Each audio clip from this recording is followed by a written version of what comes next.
Ethyl plant उद्घाटित 30,000 चाषी हेबे उपकृत। कटक अग्रिवेट अत्याधुनिक शस्यभित्तिक इथानल प्लांट को बांकी बांरा ठारे उद्घाटन करिसेंती भुवनेश्वर सांसद अपराजिता षडंगी। सेपटे यह प्लांट 125 किलोमीटर क्षमता विशिष्ट रही बेले यह प्लांटटी अत्याधुनिक ज्ञानकौशल द्वारा व्यवहार करा जाई नष्ट होइथिबा शस्य अर्थात भंगा चाउल और मकारु प्रस्तुत हेउथाए एही इथानल बोली सूचना दैछंती कंपनी कर्तृपक्ष, जहाँ जैव इंधन भाव में पेट्रोलियम सहित मिश्रण करा जिवो। एही कंपनी हेबा द्वारा स्थानीय अंचलर 30,000 चाषी उपकृत हेबे। सेपटे नूतन भाव निर्माणाधीन एही फैक्ट्री रे प्रत्यक्ष और परोक्ष भाव में 1250 रु ऊर्ध्व नियुक्ति सृष्टि करि परिछि। यह संपूर्ण जीरो प्रदूषण मुक्त बोली स्थानीय आदिवासी मानकु अवगत कराइछंती विधायक देवीरंजन त्रिपाठी और सांसद अपराजिता षडंगी।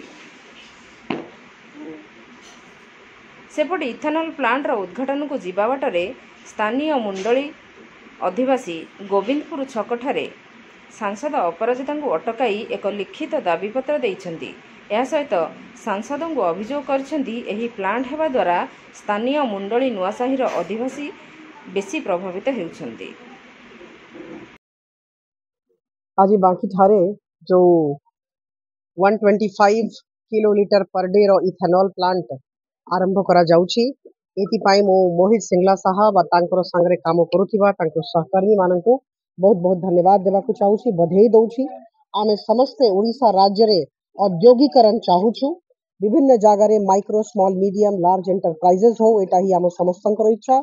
आम पिला माने आम राज्य रे चाकरी पांतु, दादन खटिबा को बाहर को न जानतु, सूरत न जानतु, तिरुपुर तमिलनाडु न जानतु, आंध्र प्रदेश और इटा भाटी को न जानतु। एटा ही मु भाबुछि आम समस्तंकर उद्देश्य।